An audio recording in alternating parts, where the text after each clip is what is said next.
Hello students, in the previous class we have seen about the capacity, that is capacity to hold the charge by the conductor, and second thing is capacitor of any conductor is equal to epsilon 0 A upon D, that is for the parallel plate capacitor. Also we have seen energy that is equal to half CV square of the capacitor, and energy density that is equal to half epsilon 0 E square, very easier electric field. Up to this we have seen. Further we discussed about the dielectrics also in the previous chapter, but I said that in the next period we will discuss about the dielectrics. Dielectrics is very small portion. For dielectrics, let's define what is dielectrics. We know that there are three types of substances such as conductors, insulators and dielectrics. We know as well as semiconductors. So conductors which conduct electricity as they are having large number of free electrons, and insulators, they are substances which do not have large number of free electrons to conduct the electricity. Semiconductors have the intermediate number of free electrons to conduct the electricity. Another thing that we want to study is dielectric. Now dielectric is basically a type of insulator, and it behaves as an insulator up to a certain limit of potential, and that potential is called as the breakdown potential. Okay, beyond breakdown potential these substances conduct electricity.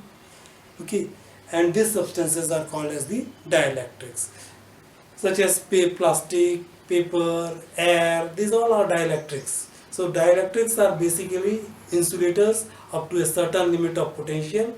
Beyond breakdown potential, this behave as the conductors. Okay, dielectrics are of two types. Dielectrics are of two types. One is your polar dielectric and another is your non-polar dielectrics. Polar dielectrics have their dipole moment, means they have their own dipole moment. Dipole moment, they possess their own dipole moment.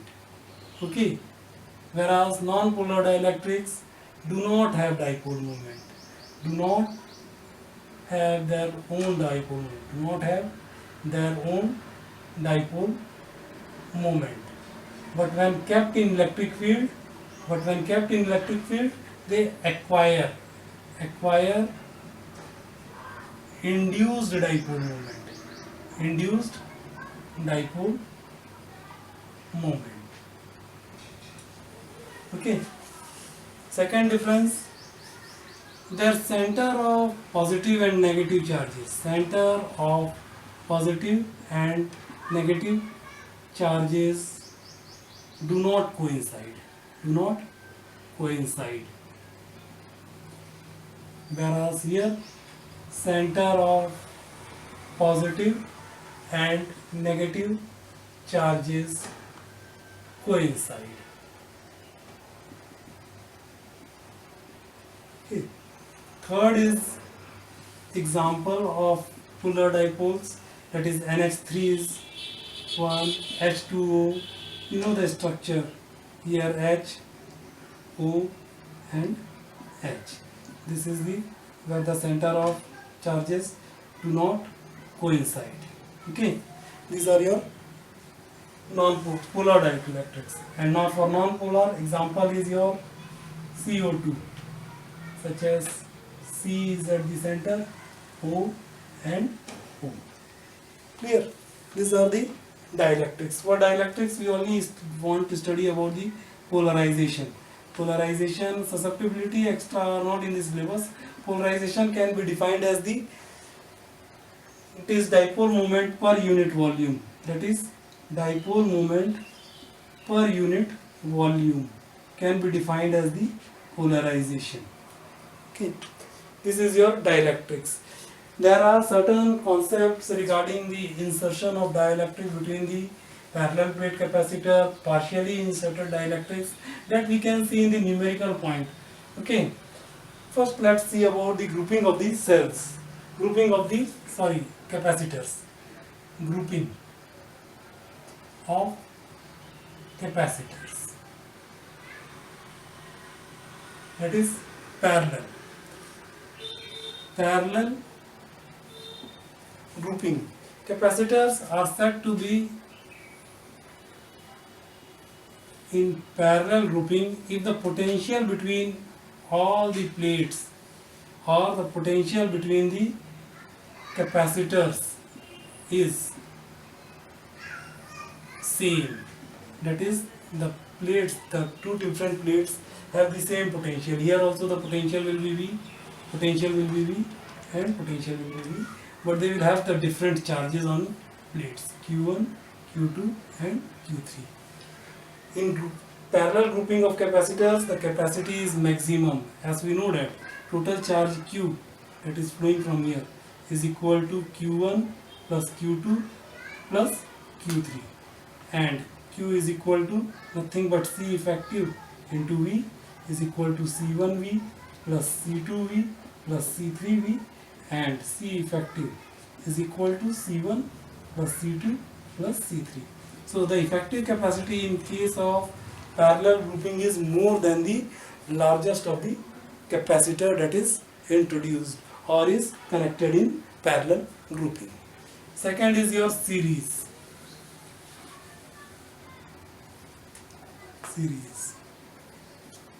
In series grouping, the charges on all the plates is same. If this is your V, the charge here is Q, so this will be plus Q, here minus Q.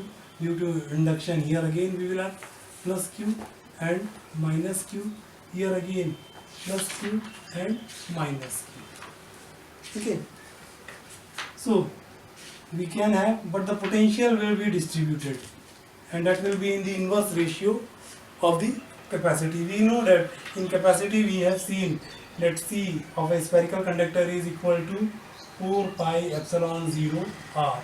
So we can write C1 upon C2 for two different conductors is equal to R1 upon R2 is equal to Q1 upon Q2 is equal to V2 upon V1, and this can be readily used for the numericals.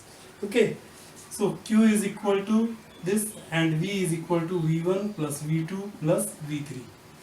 This can, or V can be written as Q upon C effective. Instead of this we can have one single capacitor. That can be done in the parallel also, C effective. Okay, where here it will be plus Q and minus Q charge is equal to Q upon C1 plus Q upon C2 plus Q upon C3, and that can be written as 1 upon C effective is equal to 1 upon C1 plus 1 upon C2 plus 1 upon C3. Thus, in case of series grouping, the effective capacitor is lesser than the smallest of the capacity or the capacitor used in the grouping. In case of parallel, the potential remains same and charge is different on the plates of the capacitor. Whereas in case of series grouping, the potential is different and charge on each plate is same. Okay. Let's see something more about the capacitors, but before proceeding, on small concept of Van de Graaff generator, which was initially in your syllabus completely, but now only the principle of the Van de Graaff generator is in the syllabus. Van de Graaff generator. This is a high voltage generator. Working and construction and figure is not in the syllabus, only the principle is there. But just to explain you what is Van de Graaff generator, it is, there are two lead poles on which there is a sphere of about 5 meter diameter. There is a motor to which two pulleys and conveyor belt. A high voltage or high tension battery is here of about 10,000 volts, to which a comb means pointed conductor is used. Here one more comb is used which is connected to the sphere Okay, this whole thing is enclosed in a chamber. So just by using this 10,000 volt, we generate a kinetic energy of much more by using this concept. Here there is a source ion,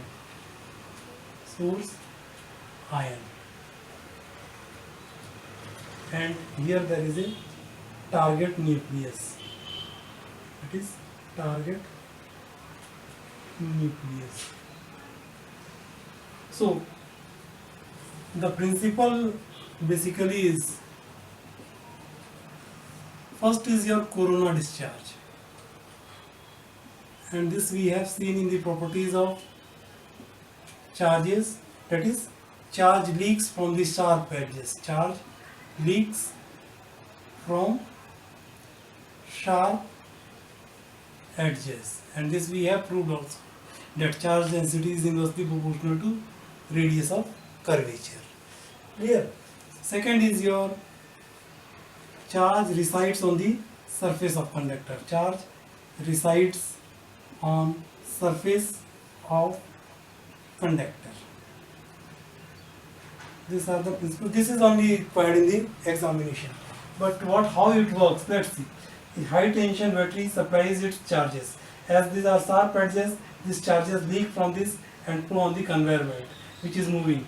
This conveyor belt carries these charges to this particular point. In books they have given that the charge gets attached to this and moves to the conductor.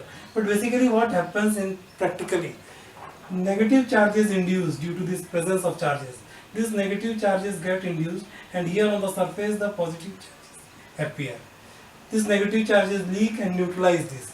This process goes on repeating. These charges get neutralized, and here the positive charges acquire. And as the diameter is very high, of about 5 meter, so a large number of charges are on the surface of this sphere, which develops a very high potential depending on R.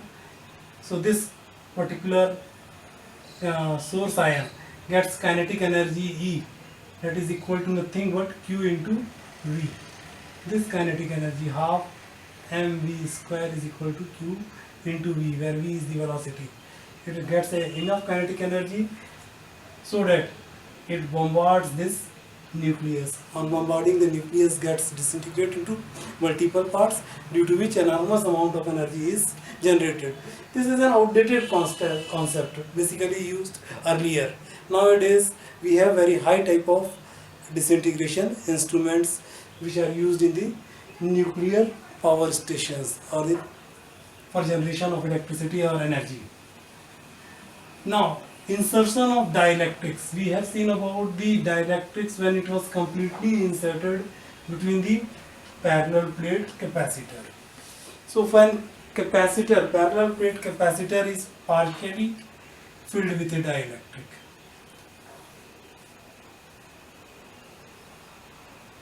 It is partially filled with dielectric, plus Q and minus Q. Area of the plates is equal to A, distance between the plates is D. A dielectric of thickness T, is inserted between the plates of the capacitor. Its dielectric is K. So here, if the electric field is equal to E0, here the electric field will be equal to E0 by K. Okay, here negative charges will get induced, and here the positive charges will get induced. So here also the electric field will be equal to E0. Now we know C is equal to nothing but Q upon V. Okay, and V is equal to, we can divide it into three parts, V2, V3, for the three parts, V2 and V3. So V is equal to V1 plus V2 plus V3. Now V is equal to E0 into D minus T minus 1 plus E0 by K into T plus E0 into 1, or V is equal to E0 into D minus t, this y can be eliminated from here, plus t upon k. This is equation 2. Or we can further solve this. This A0 can be written as sigma upon epsilon, or V is equal to sigma is surface charge density, so it can be written as Q epsilon 0 A into B minus T plus T upon K. This is your equation 2. From 1 and 2 we get C is equal to Q into Q upon epsilon 0 A into B minus T plus T upon K. This can be cancelled. C is equal to epsilon 0 A upon B minus T plus T upon K, or it can be also written as epsilon 0 A into B minus T into 1 minus 1 upon K. This is your capacity of partially filled dielectric, or the augmented capacitor filled with the dielectric. Now if D is equal to T, or T is equal to D, then C is equal to nothing but epsilon 0 A upon B minus D plus D upon K. This is the, or this can be written as C is equal to epsilon 0 A upon D by K. K can be taken off. So this gives to you C is equal to K, or C dash is equal to Kc. Dielectric increases the capacity. If instead of this plate we use the metallic plate, here this K will be equal to infinity, and this will become epsilon 0 A T upon D, D minus T. Again, if this thickness is equal to D, then this will become epsilon 0 A upon 0, that is C tends to infinity. The capacitor will behave as the conductor, which is filled with the metallic plate. So these are the basic concepts of the capacitors. Okay, so this is our topic. Please solve the questions of the exercise, NCERT exercise, and prepare the notes on this chapter. Okay, in next period we will see something more about the conceptuals and the numerical portion of the capacitor. Okay, thank you very much.